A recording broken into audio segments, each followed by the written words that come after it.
두 번째. 네, 저희 그러면 이제 두 번째 자기소개서 항목으로 넘어가 볼게요. 네. 두 번째는 가치관과 성장 과정을 물을 거예요. 연세대학교 같은 경우에도 얘네를 분리해서 묻고 있습니다. 네, 그렇죠. 가치관과 성장 과정을. 항목은 본인의 가치관을 기술하고가 첫 번째 질문입니다. 그리고 그 가치관을 형성하는 데 중요했던 경험을 설명하시오가 하나고, 세 번째가 그 성장 과정 또한 기술하시오. 그래서 사실은 한 문장, 한 질문 안에 세 개나 묻고 있어요. 그래요. 네, 그래서 천자를 충분히 채울 수 있죠. 그래서. 그렇죠. 네. 네, 분량이 많은데 그만큼 많이 묻고 있는 거죠. 있죠. 네. 그래서 이 부분에서 제가 드릴 수 있는 팁은 이렇게 세 가지 정도가 되는데요. 첫 번째는 아까와 마찬가지지만 가치관과 그 가치관을 형성하게 된 경험을 굉장히 명확하게 말하는 거예요. 이게 제가 조금 웃긴 스토리가 있는 게, 제가 처음에 이제 그 자기소개서 초안을 봐달라고 제가 교수님께 들고 왔을 때 뭐 별의별 얘기가 다 있었어요. 거기에. 그거 훌륭했어요. 네. 저는 굉장히 솔직한 사람이기 때문에 그렇지, 너무 솔직해. 저는 여러분 제가 앞에도 얘기했지만 제가 편입도 재수했지만 저는 대입도 재수했어요. 근데 저 대입 때 처참하게 실패한 얘기도 하고요. 네. 저 연애했던 얘기도 그렇죠, 쓰고요. 그렇죠. 그냥 별의별 얘기를 다 써봤어요. 네, 첨삭하다 연애 상담해줬잖아. 재밌었다 나는. 네. 재밌었어요. 근데 진짜 제가 그런 것들을 했던 이유는 뭐냐면 결국 자소설이 되면 내가 자신감이 없어요. 그렇죠. 내 얘기가 아니게 되기 맞아요. 때문에. 근데 정말 나만의 얘기여야 그게 차별성이 생기거든요. 아유, 하다못해 소설도 다 주변 사람들 경험이에요. 모르면 못 써요.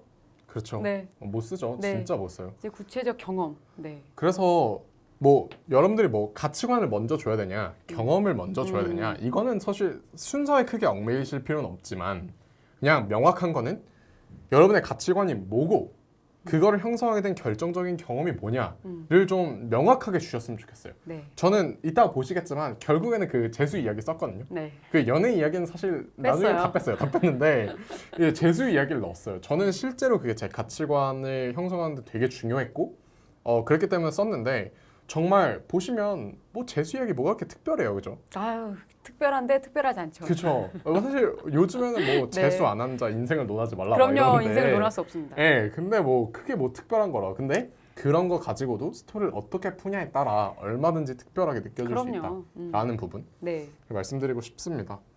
이제 그래서 이걸 말하고 나면 두 번째 말씀을 해주셔야 되는 게, 그래서 그 가치관이 생기면서 어떻게 여러분들의 삶이 혹은 여러분들의 삶의 태도, 의지 이런 것들이 발전했는가에 대한 그 결과를 좀 서술을 해주셔야 돼요.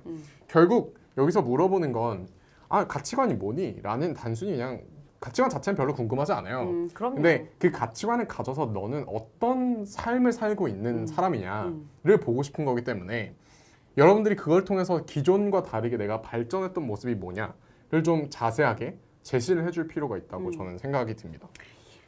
이거를 그래서 결국에는 이 과정도 결국 같은 얘기일 것 같아요. 가치관을 정립하는 그 과정에서 배운 것. 그러니까 여러분들은 일단 가치관을 쓰시던 경험을 먼저 쓰시던 뭔가를 경험을 꼭 쓰셔야 되는데, 그 경험을 쓰고 이제 발전한 결과도 얘기하고, 그리고 이제 마지막 결론 이런 것도 있어야 되는데, 이 배운 게 좀 없는 편이에요. 보통은 나는 어떤 가치관 이것 때문에 생겼어, 끝, 이런 게 대부분이거든요. 네. 예. 그래서 지금 준범 학생이 굉장히 잘 포커스를 잡은 거예요. 이거 쓸 때 좀 시간이나 이런 거는 얼마나 걸렸어요? 가치관 부분은 그렇게 어렵지 않았을 것 같아요, 제 생각에는. 그러니까 가치관은 사실 네. 이제 초안을 쓰는 건 어렵지 않아요. 아까 말씀드렸던 대로 그냥 제가 생각나는 거 다 썼거든요. 삶에서도 일어난 거 다 썼어요. 다 썼는데 오히려 그 중에 네. 진짜 중요했던 경험이 뭐냐를 추려내는 게 오히려 더 시간이 많이 걸렸던 그렇죠. 것 같아요. 그래서 말씀해주신 대로 이 배운 거 서술하는 거 어렵습니다.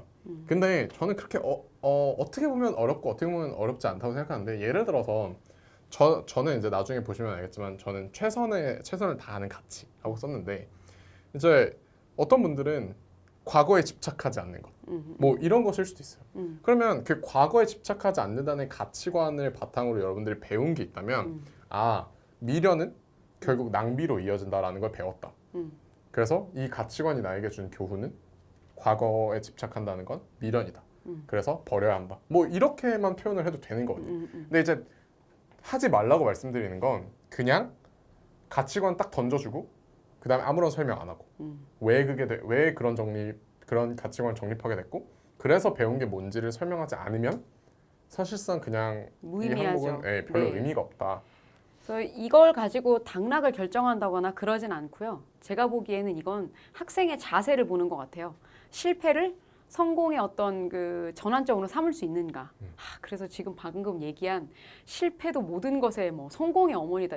이것도 정말 많이 쓰거든요. 그래서 조금 톡톡 튀는 이제 자소서가 되려면 남들이 좀 다 쓰는 평범한 가치관을 좀 서술하시는 거는 조금 비추해드립니다. 네.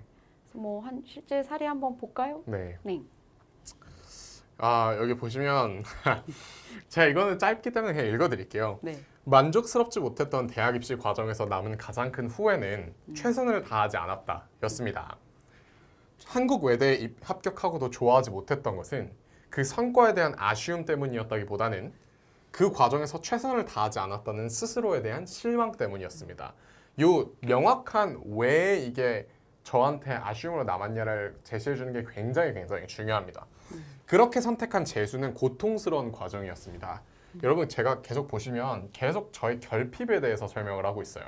제가 부족했던 점, 제가 괴로웠던 점 이런 걸 계속 제안을 하고 있는데 그 이유는 그걸 통해서 제가 그걸 극복해냈기 때문에 나는 성장하는 사람이야 라는 걸 지속적으로 좀 느끼게 해주려는 의도거든요. 네.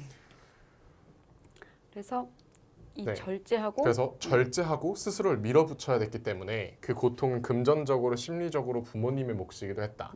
그리고 그렇기에 누구에게도 부끄럽지 않다고 자부할 만큼 최선을 다했고 아쉬운 결과에도 불구하고 저는 그 과정과 결과에 당당할 수 있었습니다. 그래서 이제 가치관이 나옵니다. 그 과정을 거치면 여기 이제 따옴표 나오고요. 무엇을 하게 되더라도 스스로에게 부끄럽지 않을 만한 노력을 하자라는 가치관을 정립하게 되었습니다.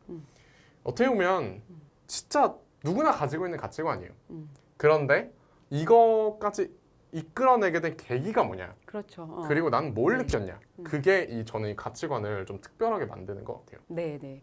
그래서 여러분들이 이거 생각하실 때 무조건 그 과정과 그리고 그걸 통해서 내가 얻게 된 것까지 같이 고민을 해주셔야 안정적인 가치관의 자소서가 될 수 있다라는 거. 그것만 좀 기억해 주시면 되겠습니다.